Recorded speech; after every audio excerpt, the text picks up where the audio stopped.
Votre Christine d'être là avec nous, je suis ravie de passer ce moment avec vous. Eh bien c'est réciproque. Vous êtes une voyante connue, reconnue et médiatisée, mais ce qu'on sait moins de vous, c'est que vous êtes très sensible à la condition animale. Oui. Pouvez-vous nous en parler ? Alors ça commence très tôt, très jeune, j'ai 14 ans, même pas, 13 ans et demi. Je découvre les affiches de la Ligue contre la vivisection qui sont placardées sauvagement dans la ville où je vis. Ça a été le plus gros choc de ma vie. J'ai pris le train, je suis allée à la Ligue contre la vivisection qui était rue Blanche à l'époque et j'ai commencé moi aussi à militer, donc j'avais 14 ans, voilà. Et c'est quelque chose qui m'a toujours sensibilisée, qui très probablement a provoqué une fracture, même avec mes semblables. Je me souviens très bien avoir eu un traumatisme conséquent le jour où, en sortant de chez mes grands-parents, j'arrive dans la rue et sur le bout de mes chaussures vernies, là j'étais encore beaucoup plus petite, je devais avoir 8 ans, je vois des gouttes de sang. Évidemment, c'est une sensation d'horreur. Je me dis, mais comment des gouttes de sang peuvent être sur mes chaussures vernies ? C'était au moment des fêtes. Je lève les yeux et je vois le corps d'un sanglier qui pend de la boucherie, d'à côté. Pendu, vous savez comment on le faisait autrefois, maintenant ça a un petit peu passé de mode. Et là, comme tous les enfants qui peuvent parfois manger vous voyez, enfin qui mangent la viande, puisque les familles sont carnivores, etc., je réalise que c'est une personne. Et à partir de ce moment-là, déjà, donc à 8 ans, je commence à désirer arrêter de manger de la viande. Mais ce n'est pas possible, ça devient possible une fois que j'ai 20 ans, puisque je ne suis plus dans ma famille. Bon. Donc et surtout, je prends immédiatement la mesure de l'ignominie qu'il y a sur toutes ces façades de charcutiers, à montrer des petits cochons qui jouent, qui dansent et qui ont l'air de s'amuser merveilleusement des tortures qu'on leur inflige. Et c'est plus encore que la consommation de viande, c'est cette obscénité qui consiste à penser que des victimes y trouvent du plaisir, que non seulement ils sont consentants, mais qu'il y a quelque chose de l'ordre de la joie pour eux là-dedans, qui véritablement, le mot révolte et faible m'incendie. Voilà. C'est une injustice et une manipulation. Voilà. Absolument insupportable. Donc après, à titre personnel, j'ai toujours eu des chiens. Et j'ai été très sensibilisée en 2007 quand j'ai découvert le martyre des lévriers espagnols, des galgos. Et j'ai souhaité faire connaître cette cause dans de nombreuses conférences que j'ai faites. Et ça m'a beaucoup, beaucoup bouleversée. Et actuellement, je soutiens également l'International Campaign, voilà, qui est un collectif que vous connaissez. Voilà. C'est un véritable refuge chez vous en Amérique du Sud. Oui, les animaux viennent à vous, on vous les dépose. Non, on ne nous les dépose pas, personne ne s'amuse à ça, Dieu merci, mais nous habitions sur une piste, puisque là-bas, il y a beaucoup de routes de campagne, nous vivons en pleine nature, et là, le premier endroit où nous étions, notre voisin donnait à manger beaucoup à des chiens errants, mais il leur donnait à manger sans, hélas, s'occuper de la suite, c'est-à-dire de les soigner, etc. Et ni de les stériliser. Évidemment, il y a toute une population, et nous sommes partis de France avec nos propres chiens, ce qui était déjà 8 chiens, et nous avons recueilli peu à peu, enfin pas seulement les chiens qui traînaient chez notre voisin, mais des chiens que nous avons trouvés. Et un jour, on a commencé très fort. La première année, on en a trouvé 3 le même jour. 4 même, puisqu'on a trouvé une chienne qui, elle, avait été victime de maltraitance, ce qui est assez rare là-bas, on en parlera. Mais elle avait été attachée au bord d'une rivière qui monte lorsqu'il pleut, ce qui fait qu'elle aurait été noyée. Quelqu'un l'avait détachée, je la voyais errer dans les herbes, mais moi je n'étais pas habituée aux chiens errants, donc j'étais très inquiète pour cette chienne qui errait dans les herbes. Et elle m'a suivie, et c'est devenu notre grand amour. Voilà. Et le même jour, on a trouvé 3 chiots d'1 mois et demi qui avaient été balancés dans la pampa, que nous avons gardés. Voilà, le même jour.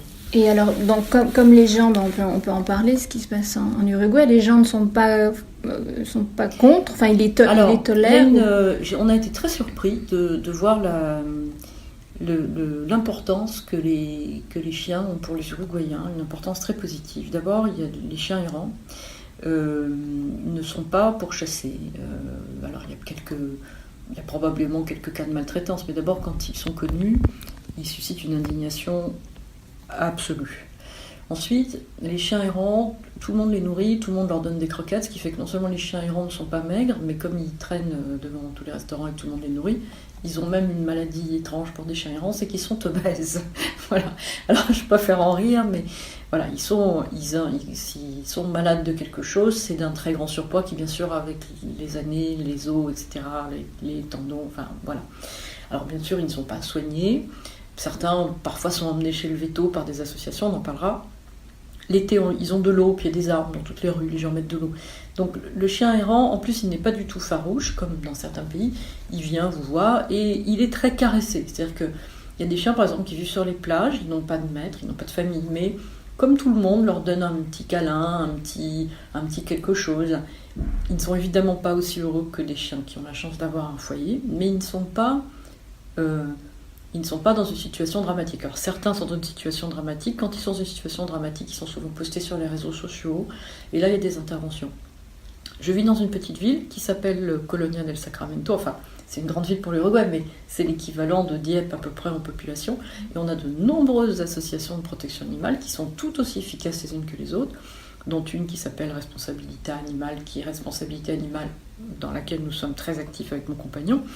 Et là, alors eux, vraiment, ils font énormément de choses. Ils ne sont pas les seuls, mais il y a vraiment... vous voyez, il y a eu un cas de maltraitance que je vais vous raconter dans un bidonville. Il y a très peu de bidonvilles, mais il y en a. On les appelle les viches. Et un jour, une dame qui était dans ce bidonville a envoyé un message par Facebook en disant, voilà, il y a un cas de maltraitance grave. Une chienne galgo s'est enfuie de chez mon voisin. Elle est en train de mourir de malnutrition tellement elle est maigre. Je l'ai récupérée. Est-ce qu'il y a une association de protection animale compétente sur le secteur ? Est-ce que vous imaginez en France, quelqu'un qui fait cette démarche, il faut déjà un sacré sens politique. En général, quand on vit dans des zones de non-droit qui ne sont même pas répertoriées sur Google, on ne fait pas appel à l'extérieur. Voyez. Elle a fait appel à l'extérieur. Nous, on a vu le message, mon compagnon et moi, nous y sommes allés. Nous avons amené des couvertures à la chaîne, nous lui avons amené de la viande. Quelqu'un était passé pour l'emmener avant chez le vétérinaire, donc elle avait déjà un médicament. Elle a ensuite été placée, c'est devenu une reine. Elle a fini par être adoptée par la présidente de l'association, mais toute la ville... Les gens se mobilisent. Toute la ville. Alors elle a été sponsorisée par le boucher du coin, tout le monde s'est sponsorisé. Voilà. Donc, tout le monde l'a aidée et elle a été vraiment largement sponsorisée en termes de soins. Maintenant, elle est devenue magnifique, bien sûr. Mais il y a une vraie... Quelqu'un qui balancerait des coups de pied à un chien dans la rue, il prendrait cher.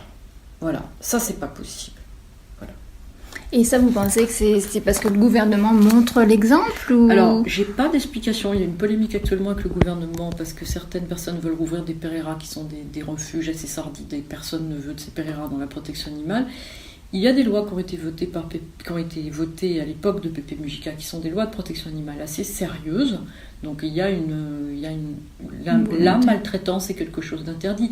Et au-delà de la maltraitance, les campagnes de stérilisation, par exemple, sont extrêmement nombreuses. Nous, on a des trucs de castration tous les 15 jours, avec la possibilité pour les gens, pour 200 pesos, ça fait 6 € à peu près, un petit peu moins au cours d'aujourd'hui, parce que le peso c'est bas, on va dire 4,50 €.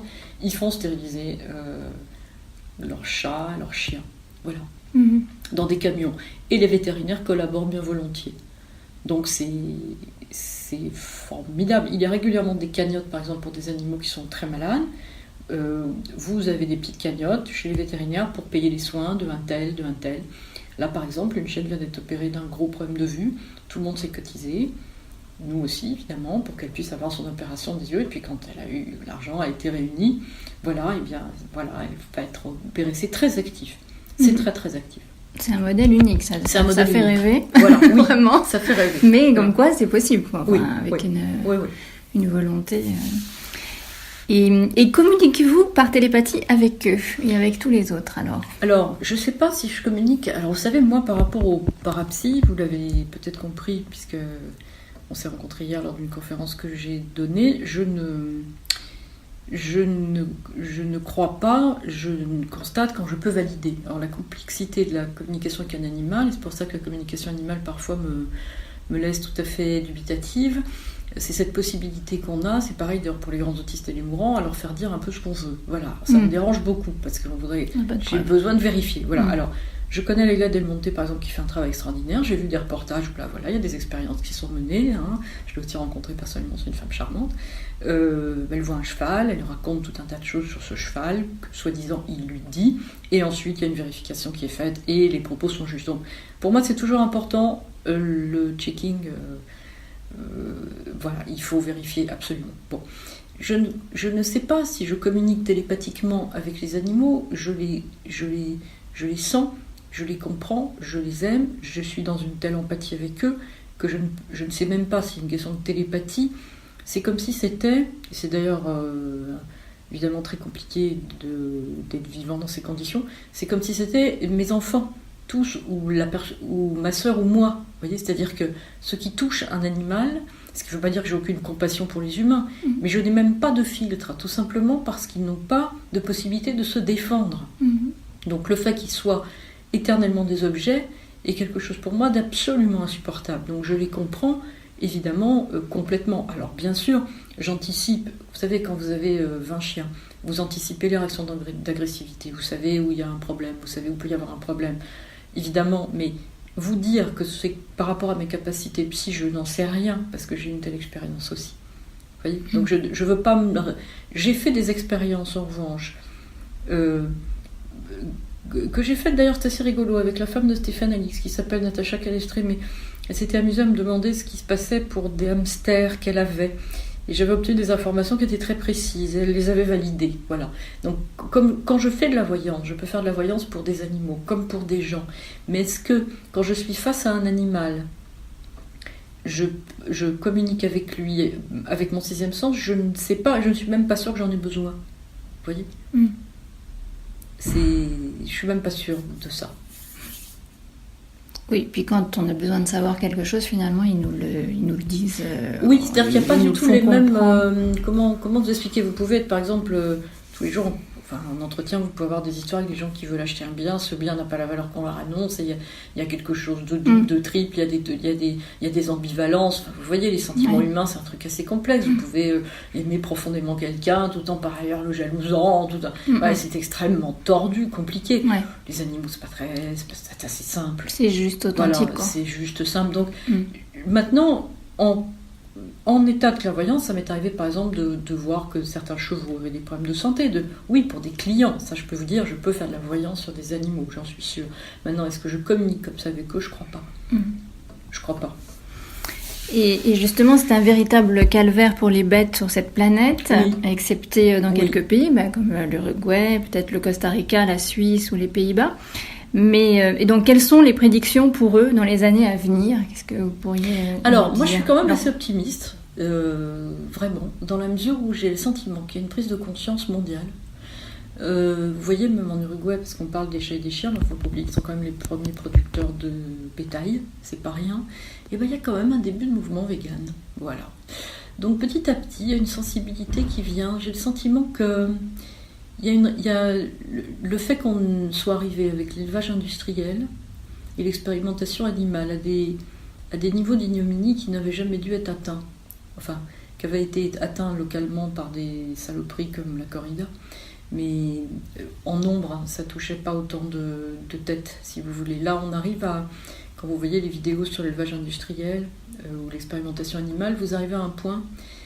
Le fait que les hommes aussi soient venus en ville et se soient éloignés de la nature et se soient donc extirpés de cette monstruosité qui consiste à assassiner des êtres pour les bouffer comme si on ne pouvait pas se nourrir autrement, quoi. Le fait qu'ils puissent porter là-dessus un regard critique. Il faut cet extrait de sa famille qui égorge le cochon en rigolant, vous voyez ? Et c'est aussi ce qui a amené l'urbanisation. Et j'ai le sentiment qu'au moment où dans les villes, le seul contact qu'on a avec l'animal, c'est l'animal domestique, souvent cet animal domestique est d'autant plus précieux que la ville est infernale, et soudain vous voyez quelque chose qui ressemble à cet animal domestique et qui est traité comme les images qui nous envahissent en ce moment sur les animaux d'élevage. Et là, il y a une prise de conscience, et cette prise de conscience, j'ai vraiment le sentiment que on est allé tellement loin dans l'horreur qu'il va y avoir un boomerang très positif. Parce que là, je ne peux pas imaginer, déjà très concrètement, au moment si on continue, je ne sais pas si la condition des animaux s'améliorera, mais les hommes, la Terre ne sera plus habitable, donc ça ne sera plus un problème, puisqu'on ne sera plus là. Les autres mammifères non plus, peut-être pour les fourmis rouges, ça sera un nouveau règne, les ginkgo jojoba, on peut espérer. Les moustiques. Et les moustiques, peut-être quelques bactéries. Qui dirigent le monde. Peut-être quelques bactéries auront-elles la possibilité de continuer une existence enviable. Mais en tout cas, les mammifères, ça sera terminé, et les 80% du vivant. Donc si on continue, on crève. Alors maintenant, si on continue, on crève, ou on prend conscience, et on arrête. Mais de toute façon, ça va s'arrêter. Vous voyez, c'est-à-dire que où ça s'arrête parce qu'on prend conscience de ce qu'on est en train de faire, avec l'élevage en batterie, en termes de dommages pour la planète, en termes d'ignominie morale, et en termes de système qui est en train véritablement de déforester la planète au moment où, pour d'autres raisons, elle a encore plus besoin de ces arbres, où on arrête ce cirque. Et on vit, ou on n'arrête pas et on meurt. Donc de toute façon, ça se terminera bien. Peut-être par un grand néant, mais ça se terminera. Voilà. J'ai quand même l'impression que les choses bougent.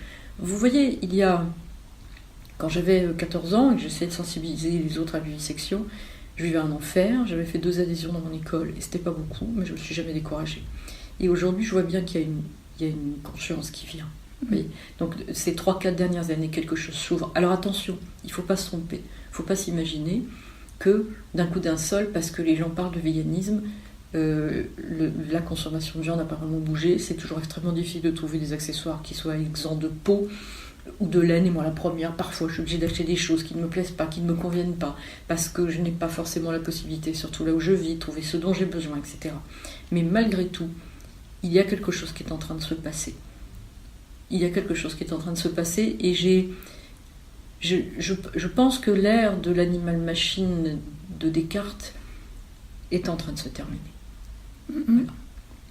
On pourrait en revenir à la phrase qu'avait dit Gandhi, on voit la grandeur d'une nation à la façon dont elle traite ses animaux. Absolument. Donc on pourrait un peu en prendre.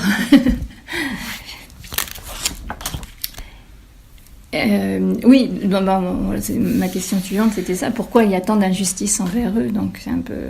Vous y avez un peu répondu. C'est-à-dire, je pense qu'il y a une position, dans les religions du livre qui est que la terre aurait été donnée à l'homme comme une sorte d'Euro Disney, vous voyez, dont il dispose, lui, à la tête de cette hiérarchie, disposant des autres espèces. Alors, évidemment, cette folie, tant que l'homme n'a pas trop de moyens matériels, il reste quand même prisonnier de l'orage, de la foudre, de la chaleur accablante et tous les problèmes que l'humanité a eu. Seulement au moment où il a des moyens et où il commence à véritablement, non pas simplement se fantasmer le maître du monde, ça c'est toujours une bonne blague quand les gens se fantasment, et bien il le devient véritablement. Alors à la fois c'est fabuleux parce qu'il y a un tas de progrès scientifiques que j'admire et qui je trouve comme totalement...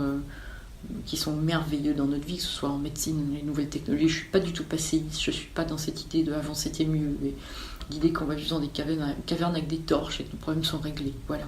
Maintenant, il est clair que nos progrès scientifiques conjoints à cette idéologie de domination suprémaciste, parce que ça porte quand même un nom, amènent inéluctablement la destruction de l'ensemble. Donc, où ces théories régressent, et nous vivons, mais une fois de plus, je ne peux pas imaginer par exemple des peuples qui ont, je dirais, des dispositifs mythico-rituels comme tous les pays où on parle, on est en, je dirais, polythéisme chamanique.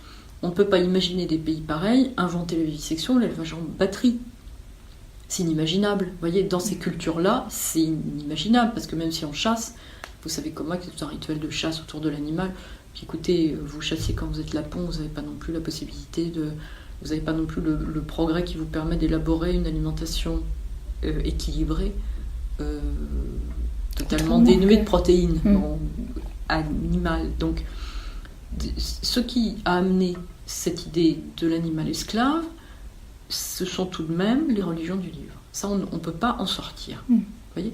L'ethnocentrisme, l'anthropocentrisme et l'ethnocentrisme des religions du livre. Voilà.